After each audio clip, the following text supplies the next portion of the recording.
Me complace mucho poder dirigirles algunas palabras, conocerles personalmente. Para mí es una alegría. Ya conocen el tema y el asunto de esta conferencia. Simplemente voy a retomar el mensaje de la Casa General con ocasión del 50 aniversario de la declaración de Monseñor Lefebvre del 21 de noviembre, de comentarlo con ustedes.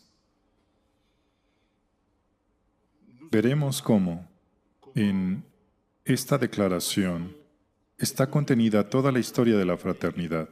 Está contenida la historia pasada hasta el momento presente, pero en esta declaración está también el futuro de la fraternidad. Y sobre todo veremos cómo esta declaración se remonta a los principios y yo diría que está por encima de las circunstancias propias de un año determinado o de este periodo posconciliar. Pero antes de examinar el texto, yo diría que esta declaración muestra en primer lugar la santidad de Monseñor Lefebvre. Cuando pensamos en la santidad, en los signos de santidad siempre vienen a nuestra mente milagros y curaciones. Pero un signo de la santidad es el efecto de ser movido directamente por el Espíritu Santo. Un signo de la santidad es tener una prudencia sobrenatural y un don de consejo que supera todo razonamiento humano, toda capacidad humana. Era imposible en 1974 describir en pocas palabras la situación de la Iglesia y aportar remedios con tanta claridad y concisión. Era imposible hacerlo sin una inspiración verdaderamente sobrenatural. Debemos reconocerlo. En aquel entonces, muchos obispos y cardenales se hacían preguntas. El concilio acababa de terminar, pero solo Monseñor Lefebvre tuvo esta claridad, esta lucidez. Es mucho más que la previsión de una persona muy sabia, muy experimentada. Es algo sobrenatural. Y no olvidemos que también esta declaración fue la causa de la condena de la Fraternidad San Pío X. Fue a causa de esta declaración que unos meses más tarde la fraternidad fue canónicamente suprimida. Y un año y medio después, el propio Monseñor Lefebvre fue suspendido. En varias ocasiones se pidió en Roma a Monseñor Lefebvre que se retractara de su declaración. Monseñor Lefebvre respondía: he escrito lo que pienso, no puedo retractarme. Se puede ver realmente la fuerza de este obispo. Decía hace un momento que la historia de la fraternidad está comprendida en esta declaración. Y si la fraternidad se apartara del espíritu y de la letra de esta declaración, la fraternidad dejaría de ser la fraternidad. Seríamos otra cosa. Sencillamente, no estaríamos hoy aquí. Si estamos hoy aquí, es gracias a los principios establecidos en esta declaración. Así que tomaré el texto del mensaje de la Casa General y lo comentaré con ustedes. Esta declaración contiene dos ideas absolutamente centrales que se complementan y apoyan mutuamente. La primera afirma el carácter esencialmente doctrinal de la lucha propia de la fraternidad. La segunda expresa su finalidad. Se trata de una lucha doctrinal contra un enemigo claramente identificado, la reforma del concilio, presentada como un todo envenenado, concebida en el error y que conduce al error. Es el espíritu sustancial del concilio el que se pone en tela de juicio y así todo lo que este espíritu ha sido capaz de producir. Cito a Monseñor Lefebvre: esta reforma, por haber surgido del liberalismo y modernismo, está enteramente envenenada. Sale de la herejía y acaba en la herejía, aunque todos sus actos no sean formalmente heréticos. Es pues imposible para todo católico consciente y fiel adoptar esta reforma y someterse a ella de cualquier manera que sea. La única actitud de fidelidad a la Iglesia y a la doctrina católica en bien de nuestra salvación es una negativa categórica a aceptar la reforma. Es bastante claro, es bastante directo. No hay lugar para interpretaciones diferentes.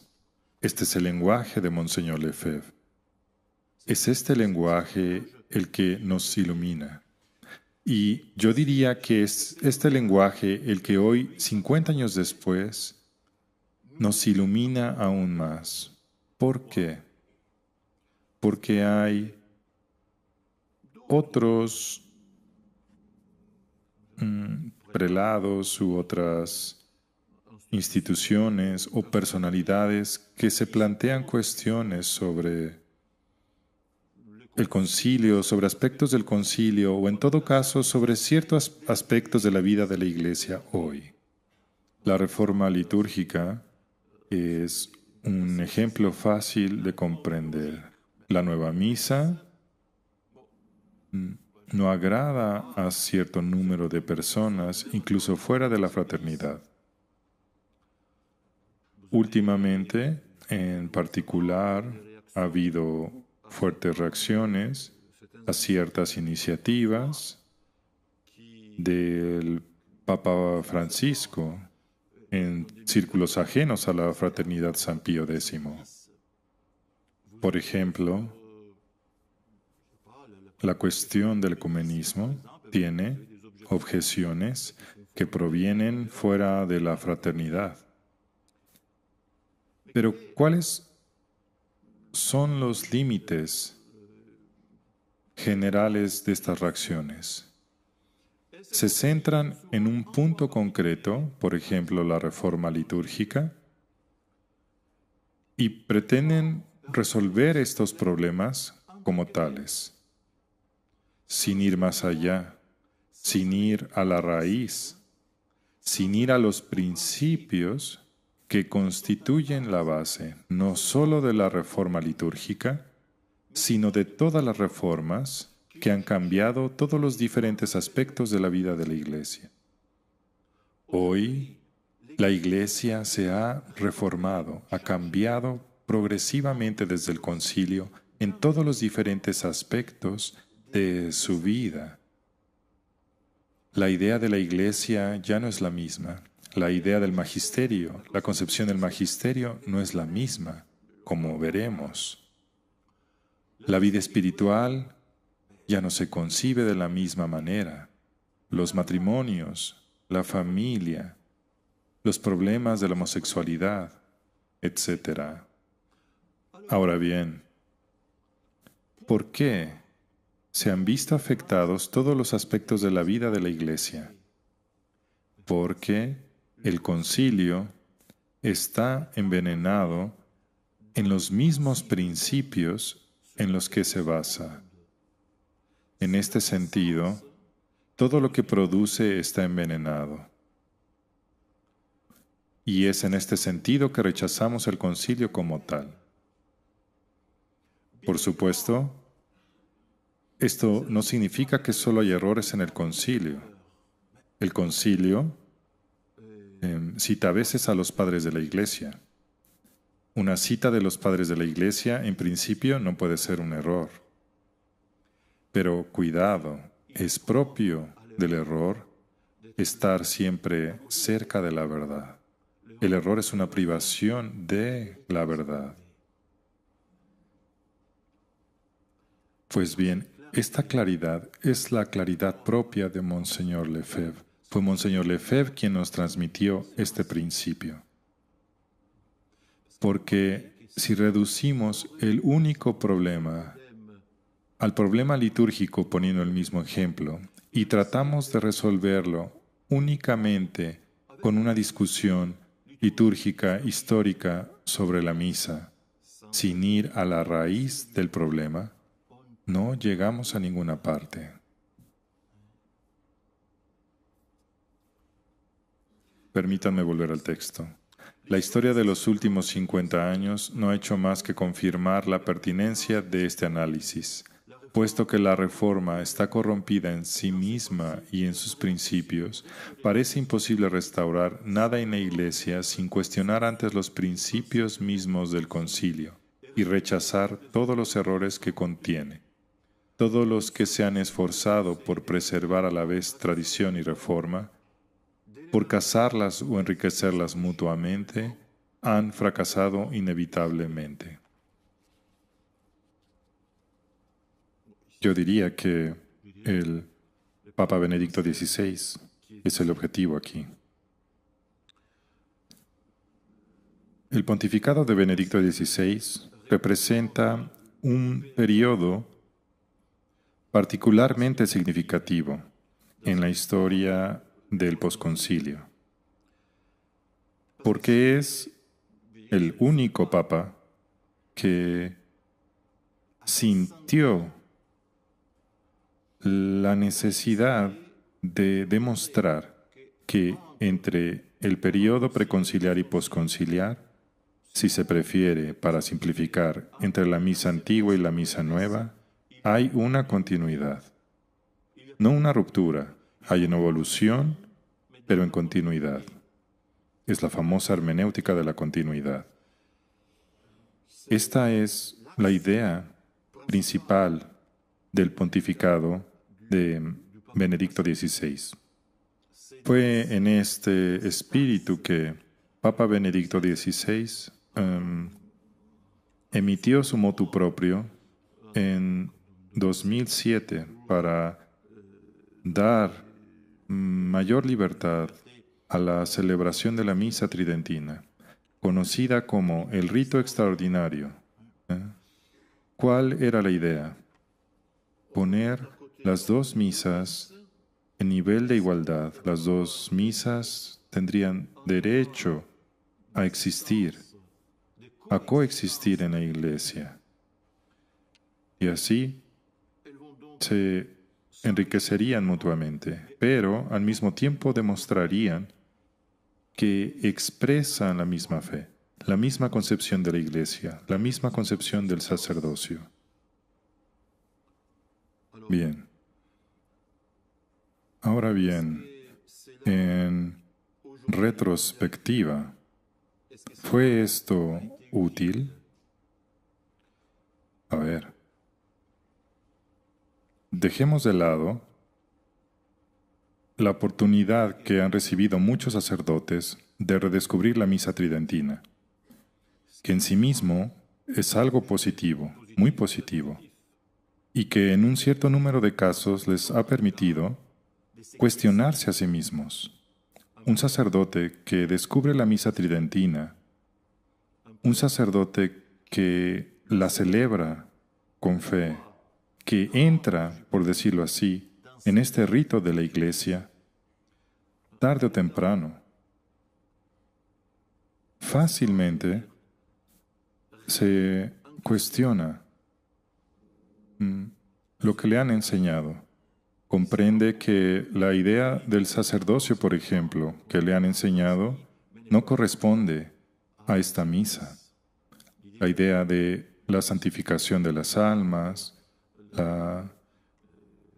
la manera de enseñar a las almas, de llevarlas a nuestro Señor, la manera misma de predicar, el lenguaje, cambian inevitablemente. Así que esto ha tenido un efecto positivo, no se puede negar. Pero esta liberalización de la misa tridentina fue querida por el Papa Benedicto XVI en el contexto de la hermenéutica de la continuidad, para demostrar, por tanto, que no hay ruptura. ¿Cuál fue el resultado? Condujo al fracaso. Condujo al fracaso.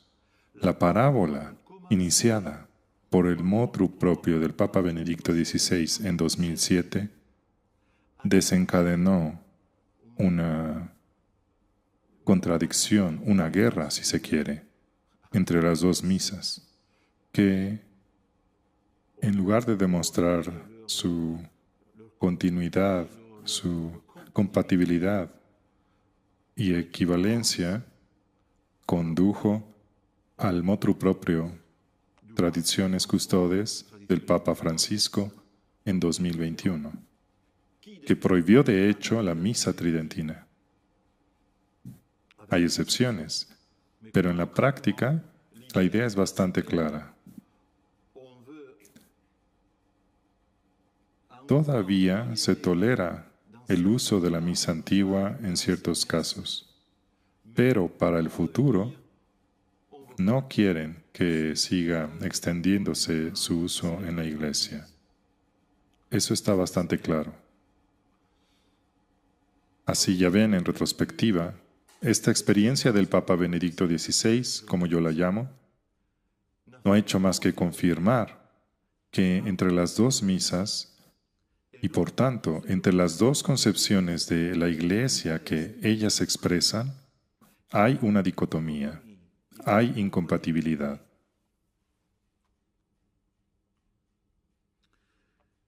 Y por el contrario, esto no ha hecho sino aumentar el odio a la tradición y a la misa de siempre. Iniciada en el concilio, retomo el texto, iniciada en el concilio, esta reforma aún está en marcha y sigue dando sus frutos. Hoy, a través de la sinodalidad, asistimos a la completa inversión de la estructura misma de la Iglesia. La transmisión de la verdad divina, recibida del Verbo encarnado, es reemplazada por la elaboración de un sistema ideado por el hombre donde Dios ya no tiene lugar, y donde en vez del soplo del Espíritu Santo se percibe el del espíritu humano. Es la inversión diabólica del Evangelio mismo. Voy a detenerme un poco más en este pasaje porque aquí estamos hablando de la actualidad de la Iglesia. Estamos tocando el problema de la sinodalidad. Creo que todos han oído hablar de la sinodalidad, que es el eje principal del pontificado del Papa Francisco. Ha puesto todo su empeño en ello.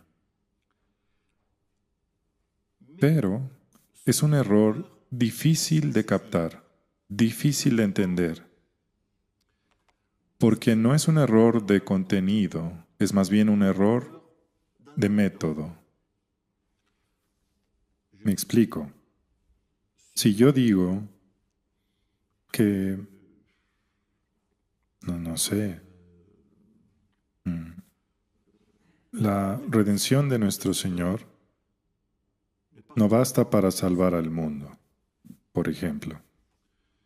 O si digo que hay otros caminos que llevan a la salvación fuera de nuestro Señor.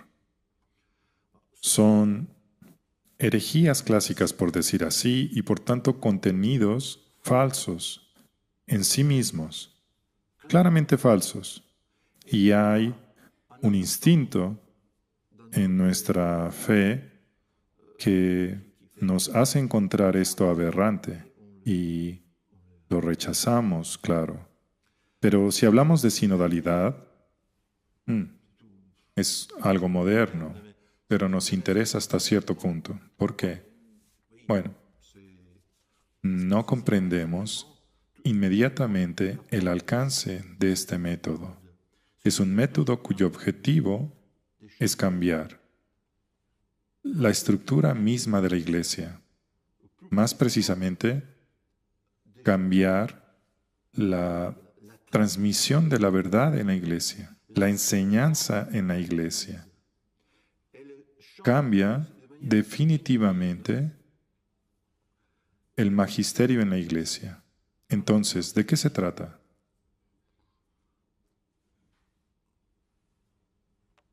Intentaré explicarlo con una imagen clásica. Bueno, ya clásica. Se trata de la pirámide. Como saben, la Iglesia, en una concepción católica tradicional, es una pirámide, una monarquía. A la cabeza de esta pirámide están el Papa y los obispos, que representan a la Iglesia docente. ¿Cuál es su función? Su función es transmitir la verdad, transmitir, más exactamente enseñar la fe y transmitir esta verdad eterna recibida a través de la Sagrada Escritura y la tradición, que son las fuentes de la revelación. Así que es una verdad que viene directamente de Dios, cuyas fuentes son muy precisas. Corresponde esta jerarquía, papas y obispos, custodiarla fielmente y transmitirla. Su función principal es enseñar la fe. Un niño que se bautiza pide la fe a la Iglesia. Es lo primero que pedimos a la Iglesia. Todo bautizado tiene derecho a recibir esta enseñanza. Y la Iglesia, que está ahí ante todo para eso, porque es el bautismo, es el rito del bautismo, es a través de la fe como podemos ver, como podemos entrar en la vida eterna. La Iglesia sinodal, la Iglesia que debe entrar en este camino sinodal, es una pirámide invertida. Es una pirámide en la que el Papa y los obispos escuchan. ¿Escuchan a quién? No escuchan una verdad sobrenatural que viene de lo alto, que viene. No. Escuchan al pueblo de Dios. Escuchan las expectativas, los deseos, las impresiones, más exactamente la experiencia, los deseos que se derivan de la experiencia de cada creyente.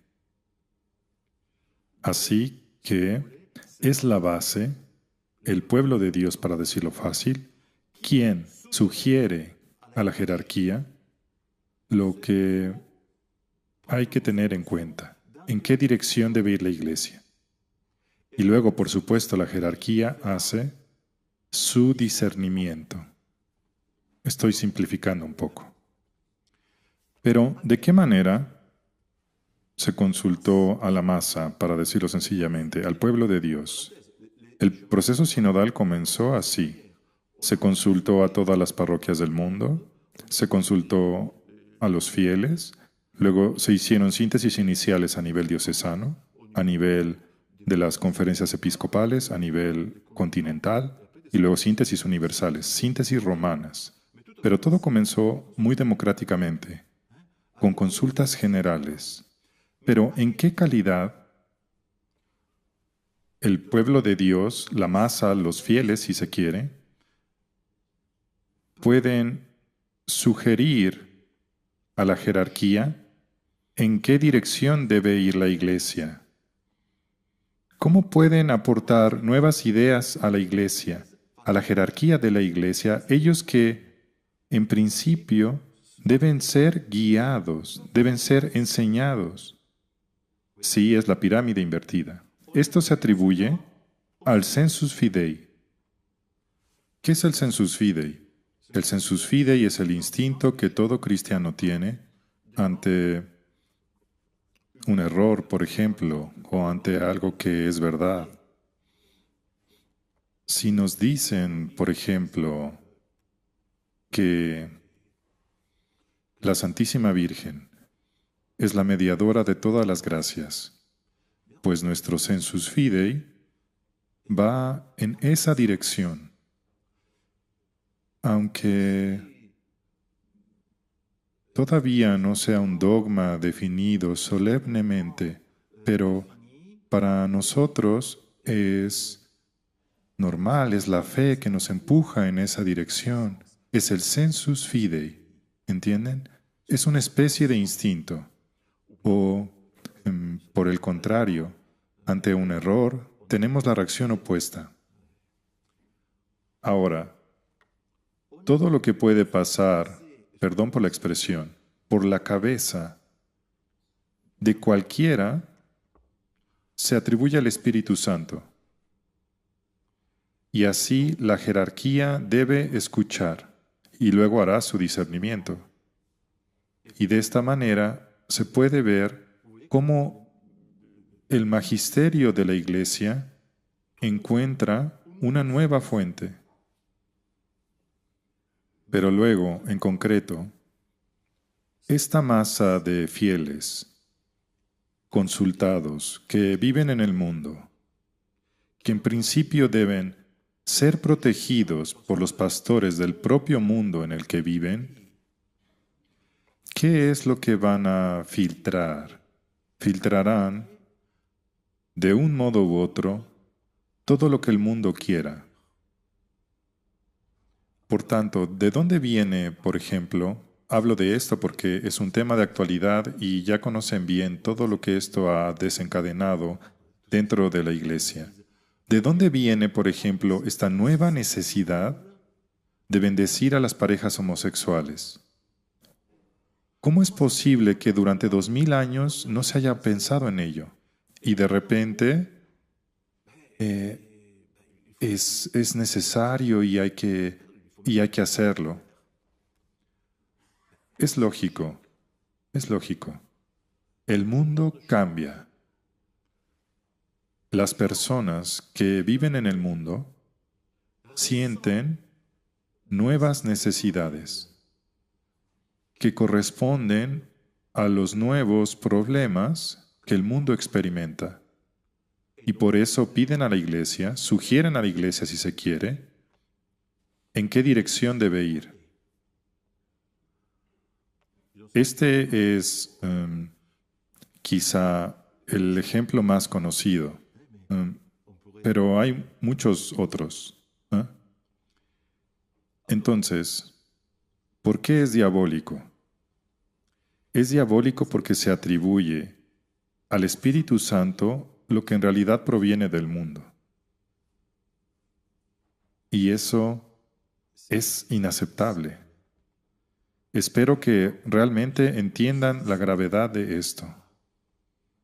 Esta es la primera razón por la que es extremadamente grave y diabólico. Pero hay otra razón por la que es diabólico.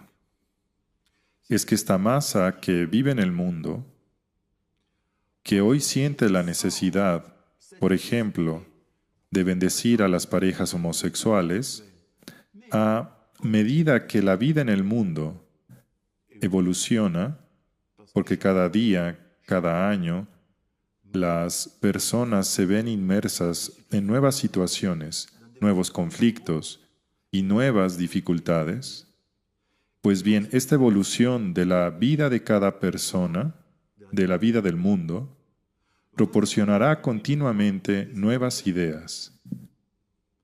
Así que todo se atribuirá al Espíritu Santo y no tiene un punto final. Todo está destinado a evolucionar con el tiempo.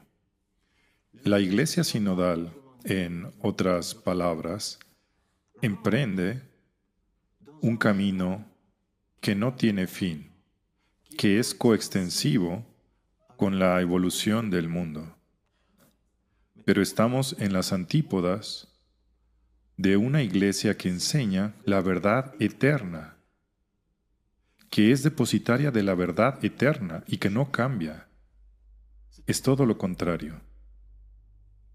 Esto es extremadamente grave, excesivamente grave. Entonces, ¿se trata de algo nuevo o de una excentricidad del Papa Francisco? Porque el Papa Francisco es criticado por varios prelados conservadores. ¿Pero se trata realmente de una excentricidad propia del Papa Francisco o tiene sus raíces en el concilio? También esto tiene sus raíces en el concilio y debemos reconocerlo. El concilio, con la idea, no tenemos tiempo de entrar en todos los detalles, el concilio con la idea de la colegialidad, otro error quizá un poco más difícil de entender, ya quería asociar de alguna manera a los obispos al poder del Papa, de una manera un tanto permanente. En otras palabras, quería, en cierto modo, transformar a la Iglesia en una situación de concilio permanente, hasta cierto punto. El Papa Francisco ha ido mucho más allá. A través del escalón sinodal, transforma a la Iglesia en una democracia moderna, una gran democracia, en la que, al final, la verdad surge de las expectativas del pueblo de Dios.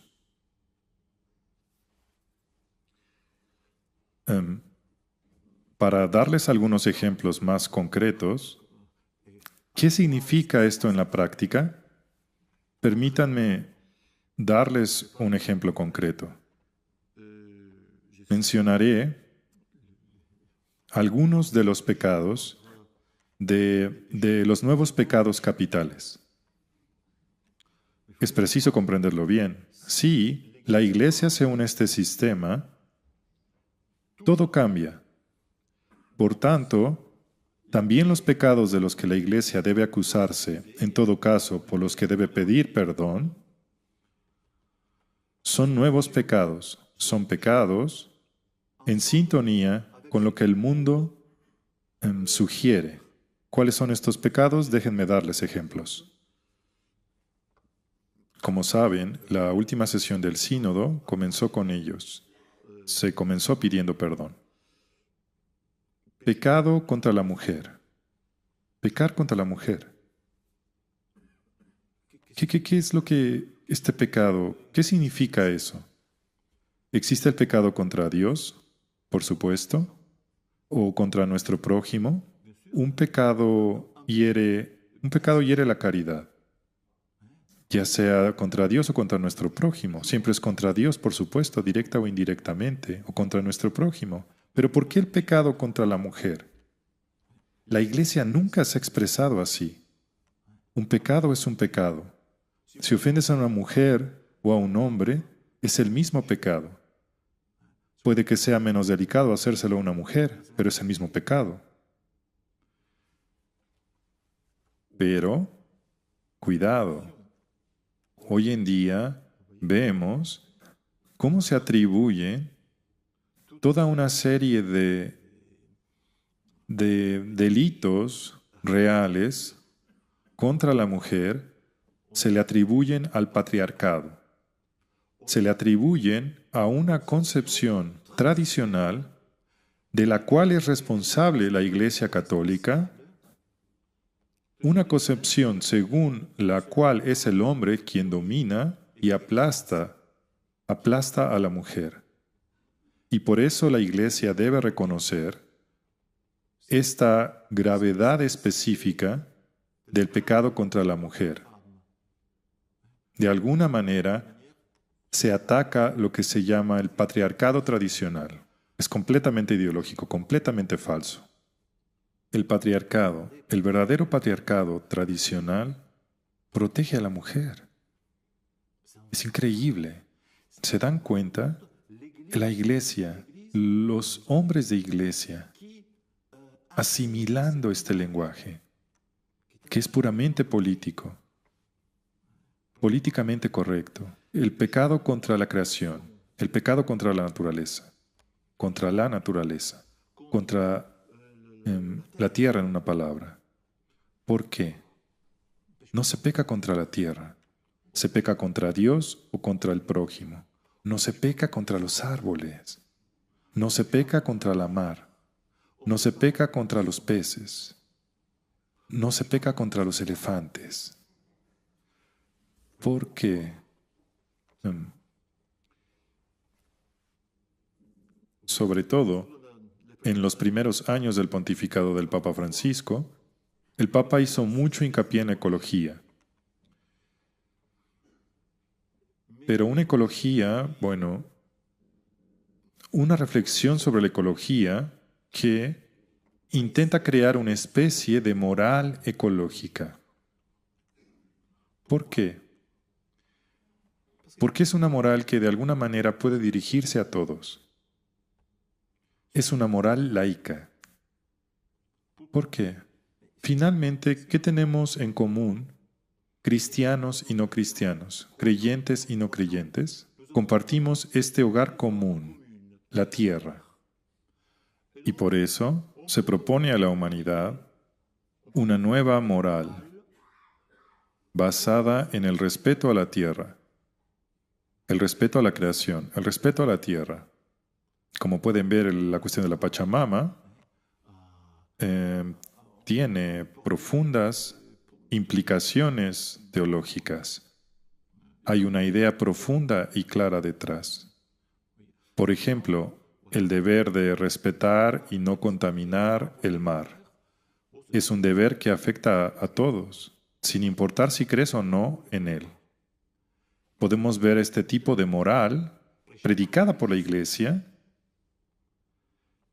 Es una moral que no tiene una perspectiva sobrenatural. No es una moral cuyo objetivo es llevar las almas al cielo. No. Los pecados no pueden reducirse a pecados contra la tierra, contra la casa común. Es una moral laica, ecologista. El pecado contra los inmigrantes. El pecado contra los inmigrantes. También, en este caso, ya están familiarizados con el problema. La inmigración es un problema muy complejo. Es un problema que afecta a la identidad de todo un pueblo. En Francia es un problema que afecta a una nación. Inevitablemente, en Francia como en otros países, la llegada de personas de otros orígenes, de otras culturas, plantea problemas que ustedes conocen mejor que yo. Así que se trata de un problema que con principios cristianos se debe estudiar con calma. ¿Qué podemos hacer para preservar el cristianismo? ¿Qué podemos hacer para realmente ayudar a estas personas? Si es que se puede hacer algo, si es que estas personas aceptan la ayuda. En resumen, se puede discutir, pero con cuidado. La Iglesia no puede utilizar un lenguaje político. El pecado contra los inmigrantes, esto significa que, concretamente, si alguien dice algo contra la inmigración, está pecando. Y eso no es honesto, porque es un tema muy complejo que plantea problemas muy serios y reales. Pecar contra la inmigración, contra los inmigrantes, no es correcto.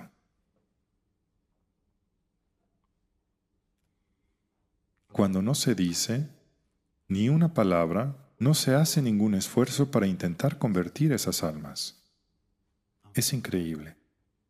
Y, para terminar, estos son solo algunos ejemplos, el pecado contra la sinodalidad misma.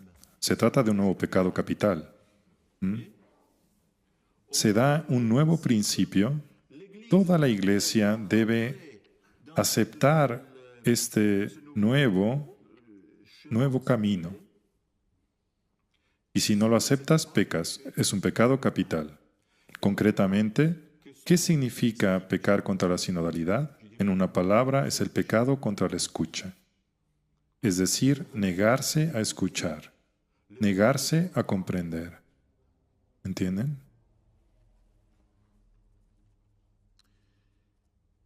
Esto nos lleva,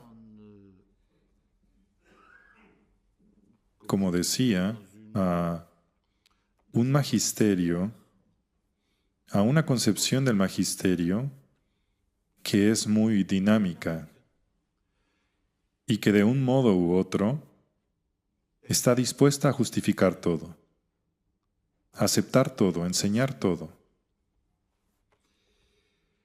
Y en esta perspectiva en la que no hay nada, absolutamente nada dogmático, porque ya no hay nada dogmático, cualquier acontecimiento nuevo que surja en la vida de la Iglesia será concebido y visto no como algo bueno o malo, sino como un hecho determinado y por tanto una nueva oportunidad, un nuevo desafío, como dicen. ¿Con cuánta frecuencia utilizan la palabra desafío? En cuanto surge una contradicción, un problema, ya no es un problema que debe resolverse de la manera tradicional. Es un desafío. No es lo mismo. Permítame darles un ejemplo concreto. La cuestión de las vocaciones. Hay una crisis vocacional, o al menos un evidente descenso de las vocaciones, y son muy conscientes de ello. Desde hace años. Bien. Normalmente, ante un descenso en las vocaciones, ¿qué habría hecho el episcopado de hace 100 años? Habría dicho, bien, hay un descenso en las vocaciones, tenemos que rezar más por las vocaciones. Hagamos una peregrinación por las vocaciones.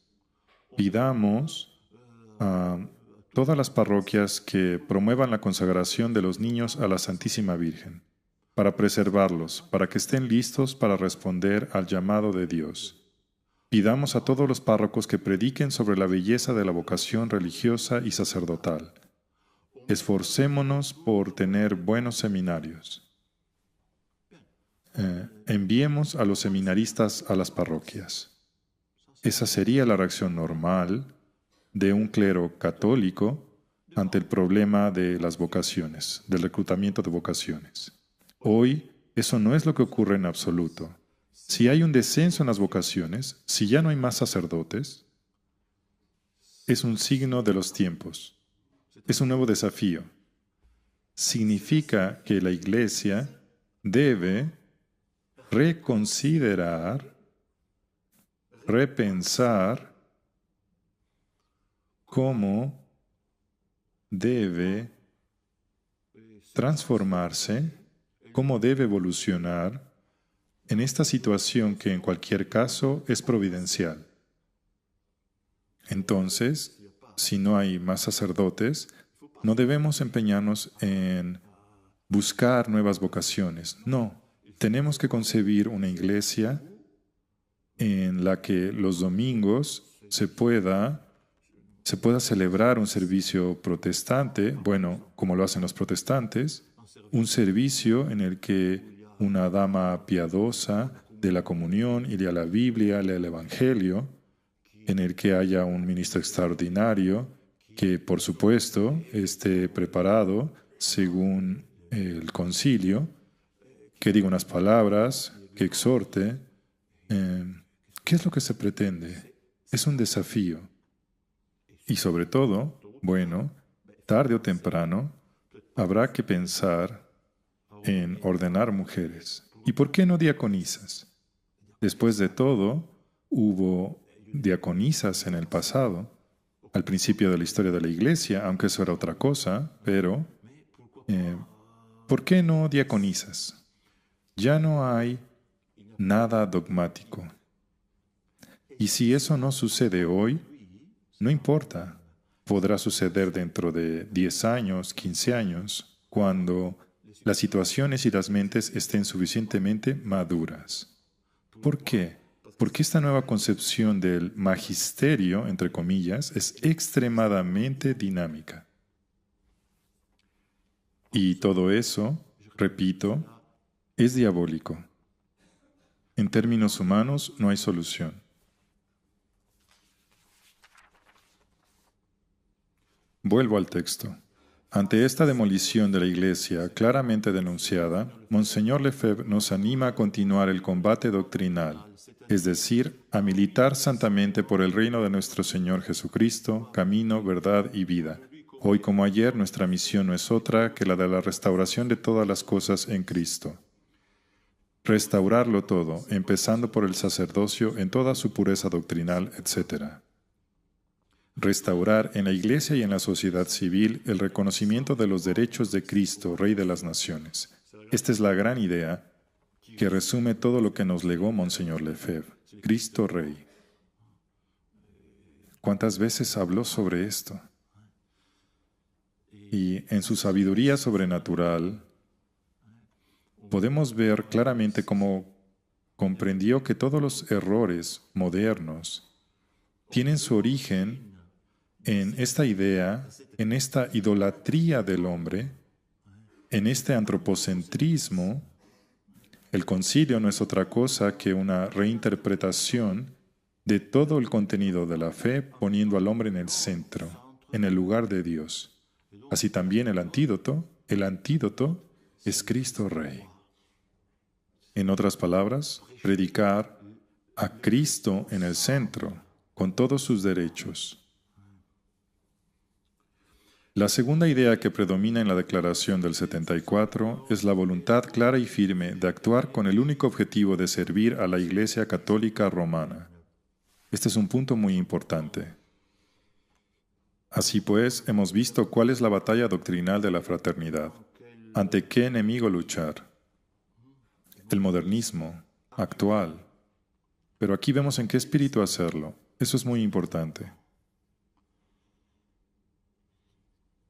En efecto, solo en la Iglesia de siempre, en su tradición constante, encontramos la garantía de estar en la verdad, de seguir predicándola, de seguir sirviéndola. Pero sobre todo, somos muy conscientes de que custodiar la tradición y tomar todas las medidas necesarias para conservarla y transmitirla es nuestro deber de caridad hacia todas las almas y hacia la Iglesia en su conjunto. Desde esta perspectiva, nuestra lucha es profundamente desinteresada. La fraternidad no se preocupa en primer lugar de su propia supervivencia. Busca principalmente el bien de la Iglesia universal y por esta razón es por excelencia una obra de la Iglesia que, con una libertad y fuerza únicas, responde adecuadamente a las necesidades específicas de una época trágica sin precedentes. Este punto es extremadamente importante. No trabajamos para salvar a la fraternidad San Pío X.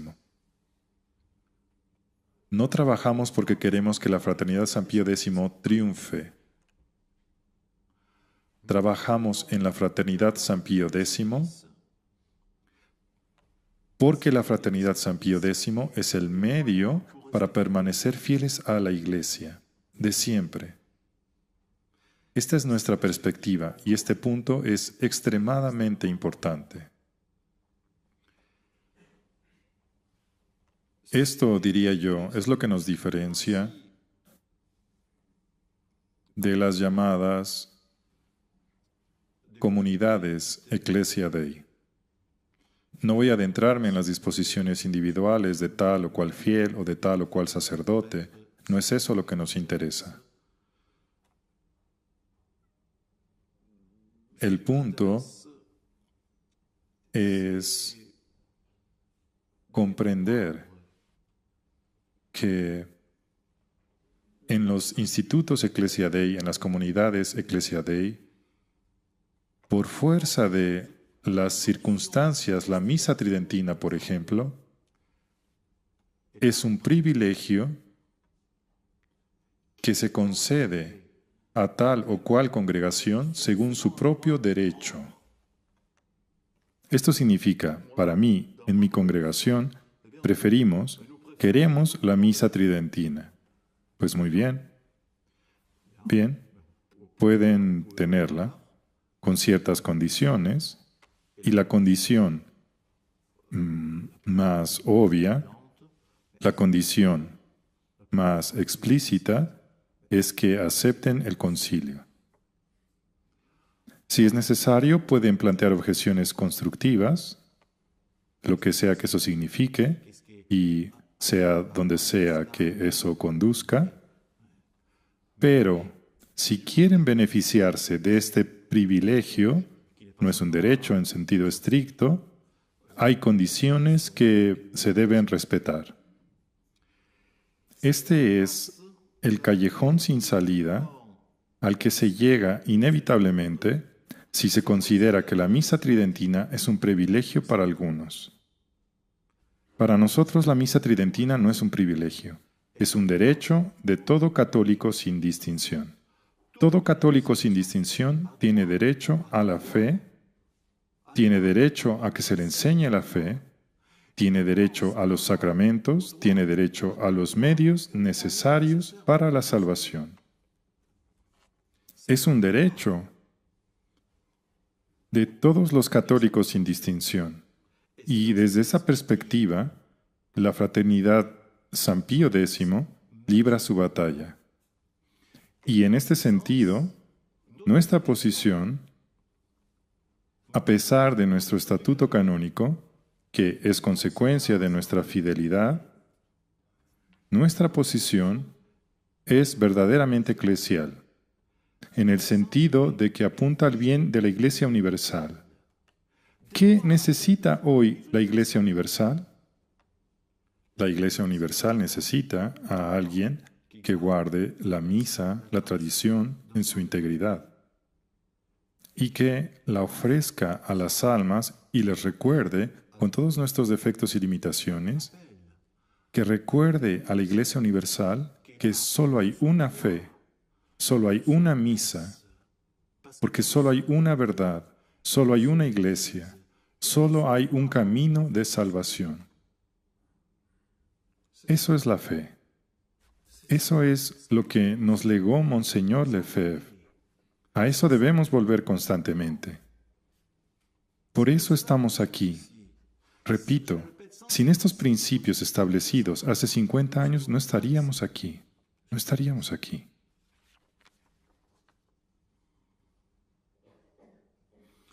Ese único objetivo sigue siendo el nuestro hoy igual que hace 50 años. Por eso, sin ninguna rebelión ni amargura, cito a Monseñor, ni resentimiento alguno, proseguimos nuestra obra de formación sacerdotal a la luz del magisterio de siempre, convencidos de que no podemos rendir mayor servicio a la Santa Iglesia Católica, al Sumo Pontífice y a las generaciones futuras. Sí, es muy hermoso. Fue escrito hace 50 años. Monseñor pensaba en las generaciones futuras. 50 años es el espacio de 2 generaciones. Y aquí estamos. Esta perseverancia de la fraternidad, a pesar de todas nuestras debilidades, es una señal de que la fraternidad es obra de Dios. Pero sobre todo, yo diría, hace 50 años, Monseñor sentía esta responsabilidad por las generaciones futuras. Esta responsabilidad debe ser nuestra hoy, para las generaciones futuras, no solo por los cohermanos, los sacerdotes, sino cada fiel, cada uno en su lugar, tiene una responsabilidad por las generaciones futuras. ¿Cuál es la herencia más valiosa que pueden dejar a sus hijos y nietos? La fe. La fe. Se los agradecerán eternamente si consiguen transmitirles la fe. Es lo más importante, no hay nada más importante. La tradición pertenece a la Iglesia, es en ella y por ella que la conservamos en su integridad, hasta que, y cito a Monseñor de nuevo, la verdadera luz de la tradición disipe las tinieblas que oscurecen el cielo de la Roma eterna, en la certeza sobrenatural e inquebrantable de que esta misma tradición triunfará y con ella toda la Iglesia. Esta certeza es una certeza de fe. En términos humanos, la situación es irremediable. Pero la fe nos dice que la tradición debe triunfar, porque la Iglesia debe triunfar. Y si la providencia permite esta crisis y permite que la crisis dure, si la providencia permite que sea cada vez más evidente que humanamente no hay solución, es para mostrar que el día en que la Iglesia sea restaurada y triunfe es para mostrar que la Iglesia es divina. Ella vive por encima de las leyes humanas. Y en la renovada certeza de que las puertas del infierno no prevalecerán contra ella. Gracias por su atención. Me hubiera gustado hablar un poco menos, ser un poco más breve. Hemos tocado varios temas, como ven, temas que tienen que ver con la historia de la fraternidad, la declaración de hace 50 años, pero ya ven que todo esto es extremadamente actual. Ese era el objetivo de la conferencia, mostrar esta continuidad en la vida, en la lucha de la fraternidad. Vivimos en una época diferente, sí, pero una época que sigue a la de hace 50 años. Y estos principios proporcionados por Monseñor Lefebvre hace 50 años son aún más actuales hoy.